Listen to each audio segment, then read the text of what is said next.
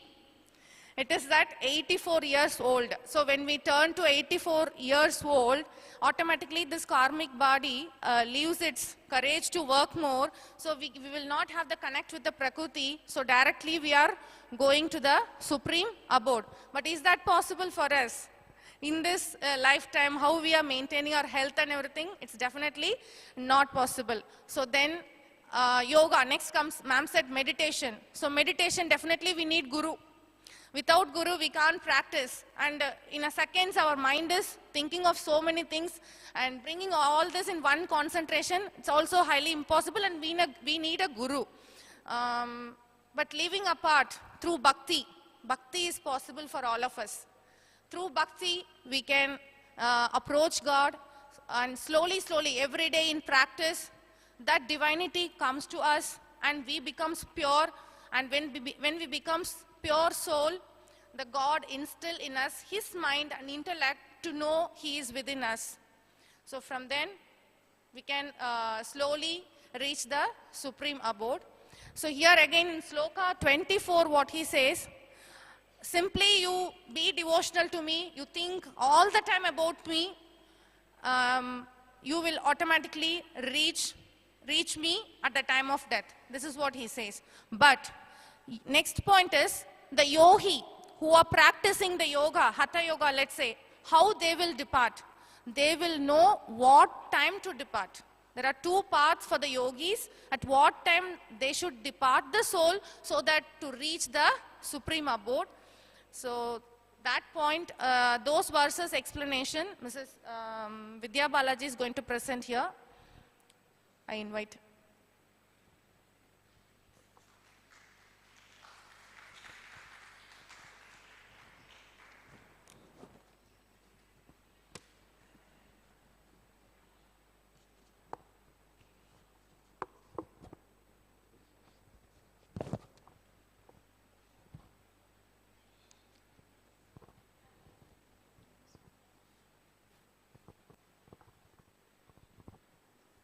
Hari Om to all.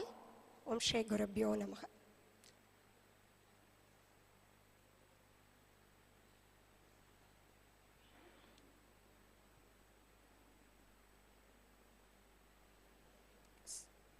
I shall start this discourse by quoting Tirukkural, which describes the moksha. Moksha Tattvam in Tirukkural.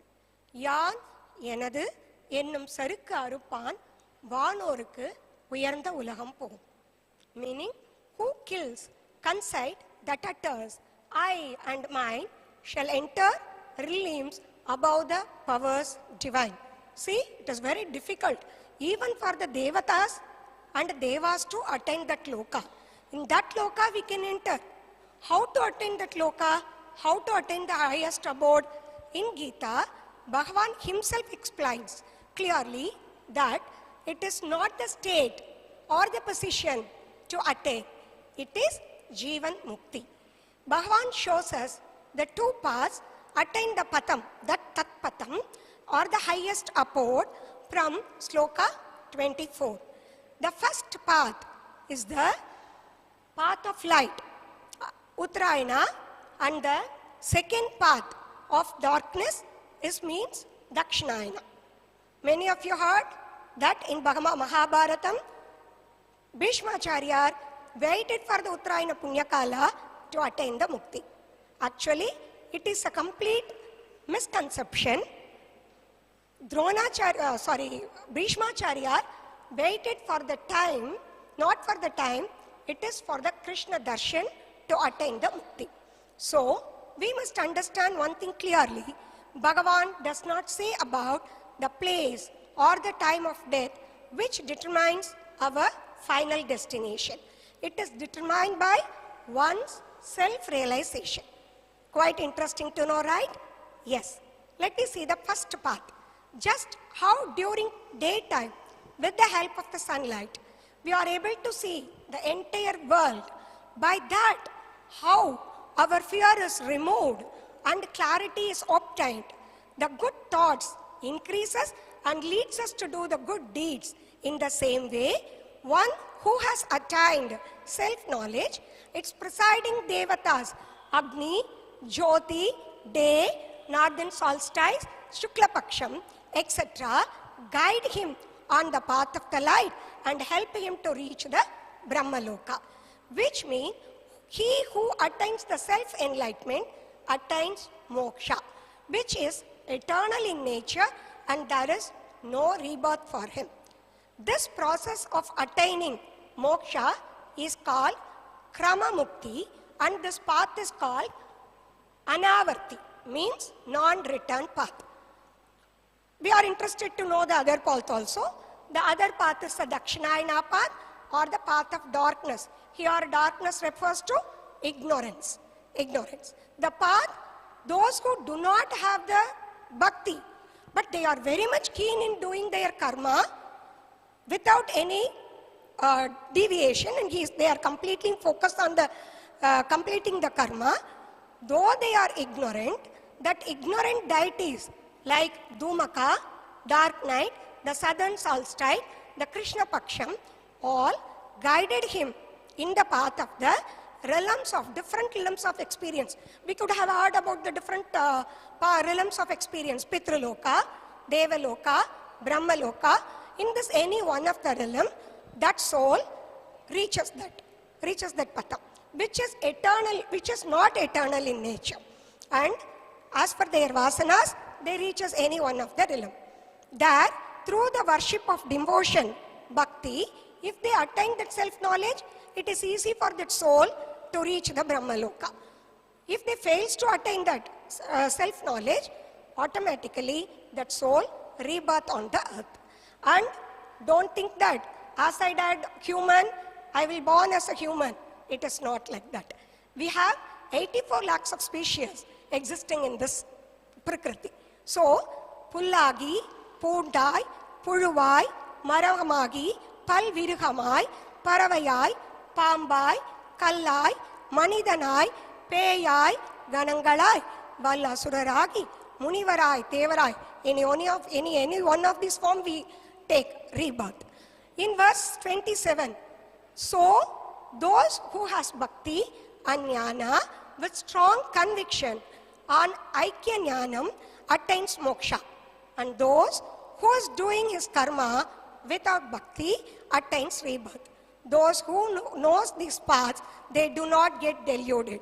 Therefore, Bhagavan advises to think about him not only at the time of death, but at all times of our life, to be steadfast in yoga. Once the yogi who knows this secret, the studying of verses, performing the yajnas, charity, or merely the means to reach the different realms of experience, he never bothers about all this ritualistic work. He completely focuses on within, and he goes beyond all these realms. By knowing these two paths, he just reaches that supreme Tatpatam. As quoted by Tirumular in Tirumandiram, Tannai ariya tanakkoru kedillai, Tannai ariyamal tanum kedugindran, Tannai ariyum arivai arindapin, Tannaiye archikka tan irundane. This is what Krishna concluded in the 28th verses of Bhagavad Gita. Now, let me take a short look of this chapter of chapter's thought flow. This chapter name is Akshara Brahman. What it means actually? Imperishable Brahman. This chapter deals with Bhagavad Tattva and explains about Bhakti, Upasana and path of Gatis.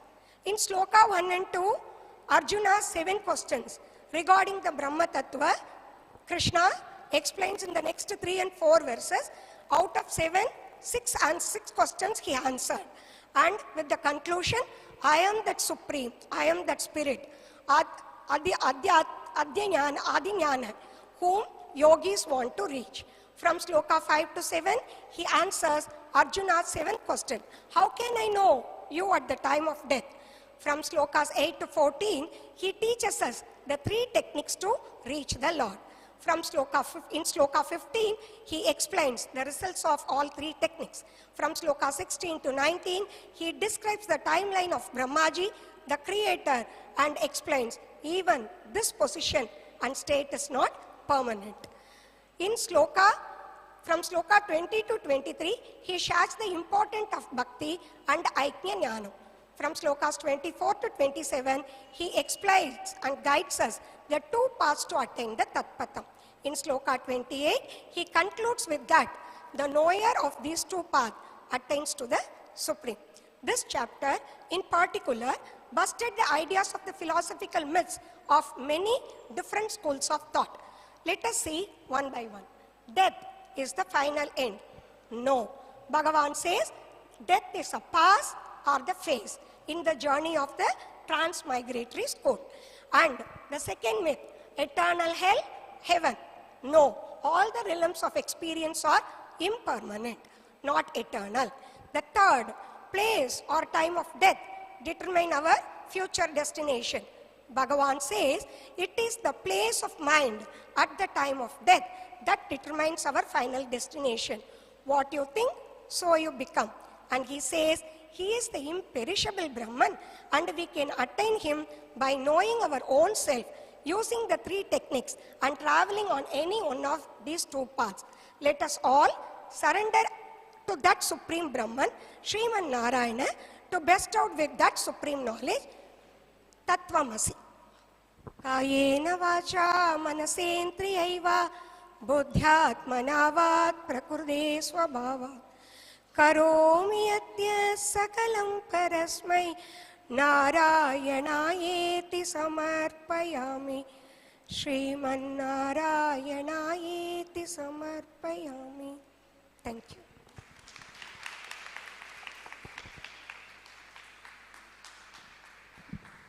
I thank all the 6 principals of Chinmaya Vidyalayas for the clear-cut explanation and for giving a deep insight into Chapter 8, Akshar Brahma Yoga of Bhagavad Gita. Now we have our Swaranjali team to present some soul-stirring bhajans to you all.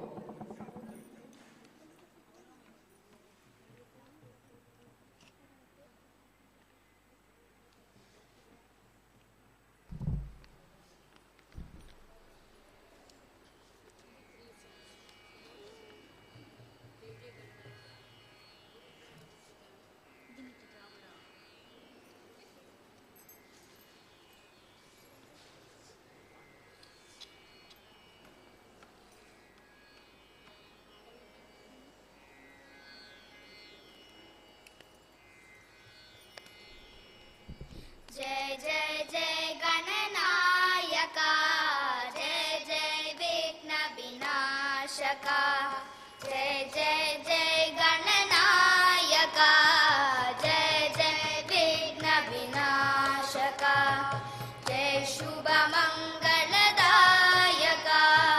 विद्या बुद्धि प्रदायका जय शुभ मंगलदायका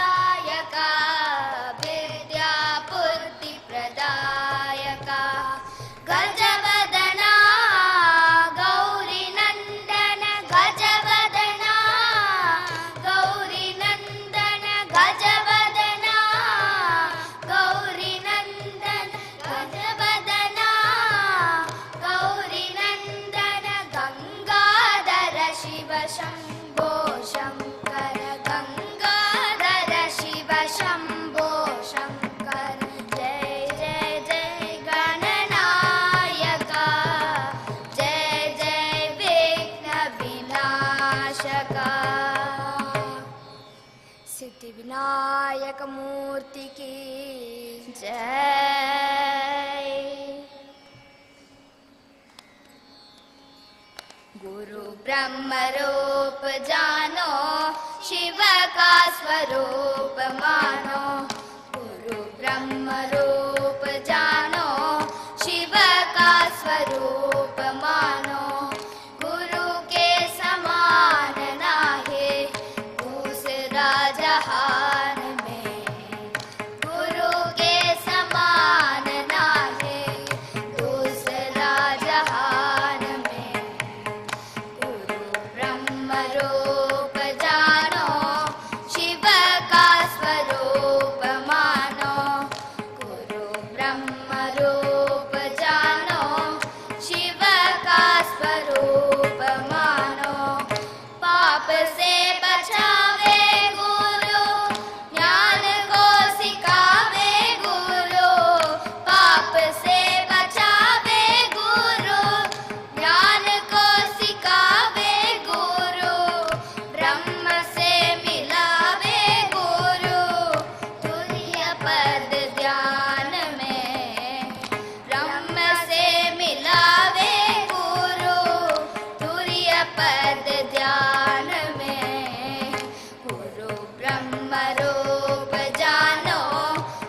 रूप जानो, शिव का स्वरूप मानो।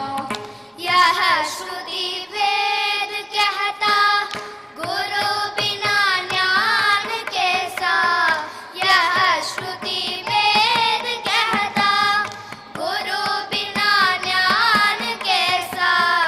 ज्ञान बिना मुक्ति कैसी, आवे तेरे ध्यान में। ज्ञान बिना मुक्ति कैसी, आवे तेरे ध्यान में। गुरु ब्रह्म रूप जानो, शिव का स्वरूप मानो। गुरु ब्रह्म रूप जानो, शिव का स्वरूप मानो। चल कपट त्याग दीजिए, गुरु जी की सेवा कीजिए। चल कपट त्याग दीजिए, गुरु जी की सेवा कीजिए। सद्गुरु की शरण लीजिए, खेलिए मैदान में।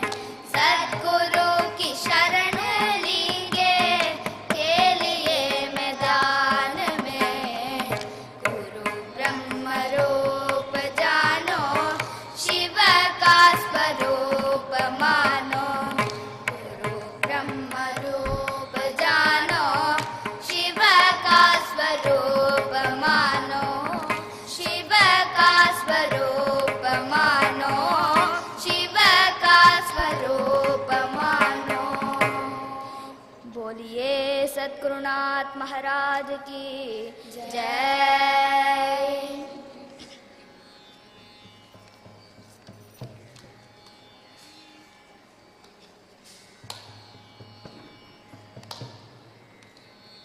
जय जय दुर्गे माँ, श्री भुवनेश्वरी माँ।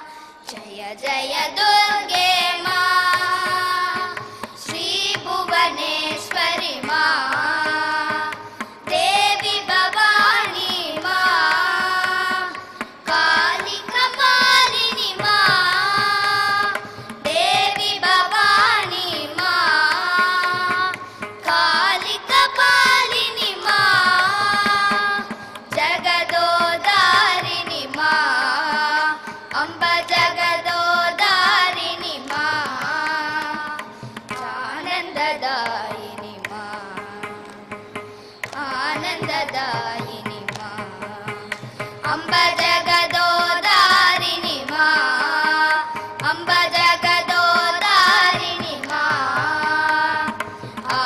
आनंददायिनी माँ, आनंददायिनी माँ। जय जय दुर्गे माँ, श्री भुवनेश्वरी माँ। जय जय दुर्गे माँ, श्री भुवनेश्वरी माँ। देवी भवानी माँ, काली कपालिनी माँ। देवी भवानी माँ, काली कपालिनी माँ।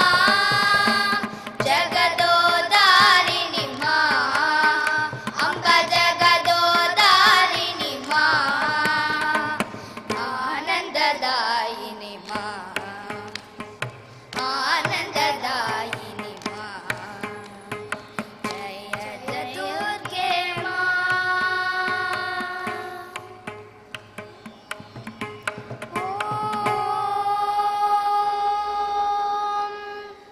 ओम शांति शांति शांति। ओम श्री गुरुभ्यो नमः। हरि ओम।